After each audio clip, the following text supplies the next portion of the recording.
Ouais, alors en gros, si t'es progressiste, pro-Israël, t'es pour le retour de la démocratie, quoi. T'es pour le retour du monde d'avant, quoi. Le monde sain, en réalité. Et si t'es pro-palestinien, t'es pour aucun changement. T'es pour une gouvernance mondiale. T'es pour le monothéisme. T'es pour les dieux imaginaires. Voilà ce que ça représente. Voilà ce que c'est le fond de tout ça.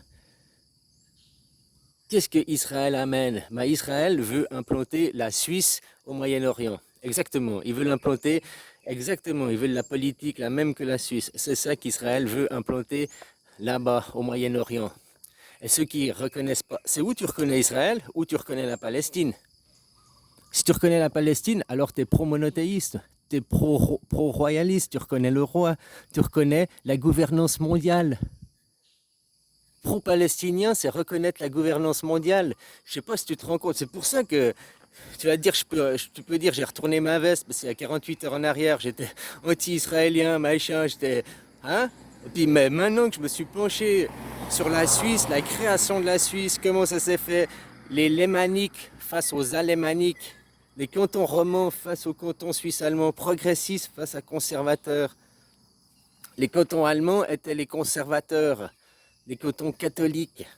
Donc, ils représentaient l'ancien monde, ils représentaient le roi, ils représentaient la gouvernance mondiale, comme les cantons catholiques, les cantons alémaniques à l'époque, représentent les Palestiniens aujourd'hui.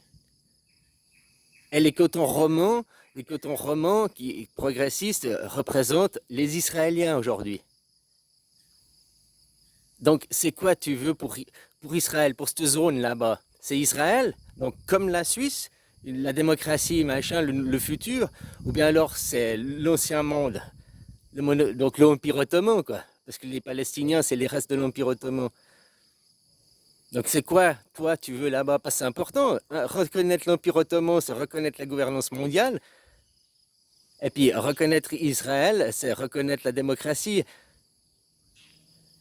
Donc la non-gouvernance mondiale, c'est pour ça que là, j'ai retourné ma veste, tu peux dire ça. Non, je me suis mis au fait de sortir de la propagande, regarder et étudier par rapport à la Suisse, comment la Suisse s'est créée il y a 150 ans en arrière, 200 ans en arrière, et qu'est-ce qui se passe en Israël, c'est exactement le même plan d'opération. Donc, en tant que Suisse, tu dois soutenir Israël, pas les massacres. Peut-être ces massacres, ils sont faux. Hein. Peut-être tout ça, c'est juste des images à la télé. Peut-être tout ça, c'est des figurants avec des fausses bombes, avec des effets spéciaux, quoi. Ah, peut-être. Moi, je n'ai pas mis les pieds là-bas. Toutes les images que je vois, c'est à la télé. Et toi, as-tu été là-bas ou tu vois aussi que des images à la télé? Peut-être c'est Gaza Wood, hein? Peut-être c'est tout, peut-être c'est déjà reconstruit. Ils empêchent les journalistes d'aller. Tous les journalistes qui ont été clandestinement, ils se sont fait assassiner. Ils se sont fait assassiner ou ils les sont maintenus en otage pour pas qu'ils révèlent la vérité. Tu vois, c'est aussi, on peut tout imaginer. Non, je ne soutiens pas les massacres, je ne soutiens pas la méthode, mais en même temps, tu n'as peut-être pas le choix.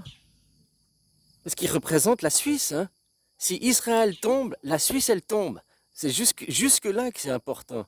Si Israël tombe, qu'on reconnaît la Palestine, alors la Suisse, elle tombe. La Suisse va devenir l'Europe.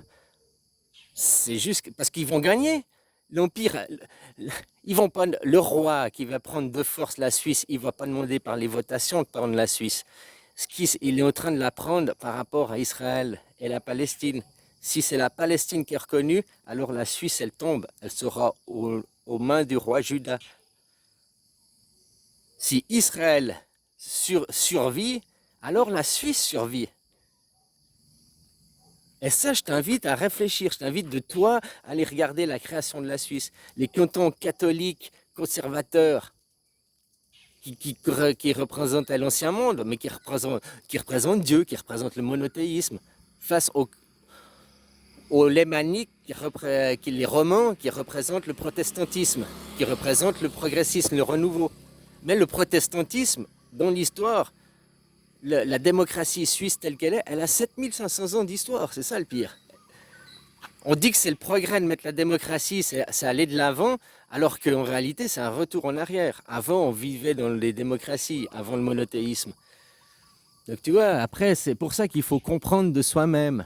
et pas écouter les propagandes des mots. Parce qu'ils vont dire, ouais, les progressistes. Trump, ils disent, Trump, c'est un conservateur, c'est un conservateur.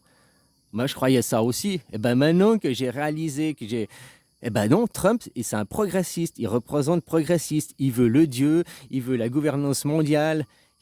Il représente l'empereur qui s'attaque à tout le monde. Il représente les progressistes, pas les conservateurs de la démocratie. Il représente le monothéisme.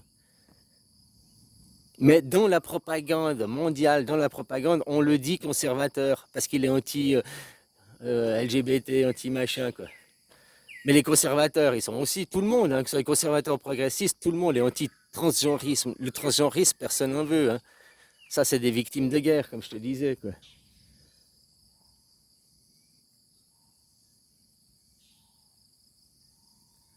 Donc c'est important de reconnaître, parce que si la Palestine, elle tombe au nom des Palestiniens à la gouvernance mondiale, la Suisse, elle tombe. La Suisse, droit derrière, c'est l'Europe. On n'aura plus notre mot à dire, nous les Suisses. Oui, mais on doit voter. On doit voter tant qu'on est la démocratie. Donc tant qu'Israël gagne. Si Israël perd, on perd notre démocratie, on ne va pas voter. Ils ne vont plus nous demander le droit de vote, hein.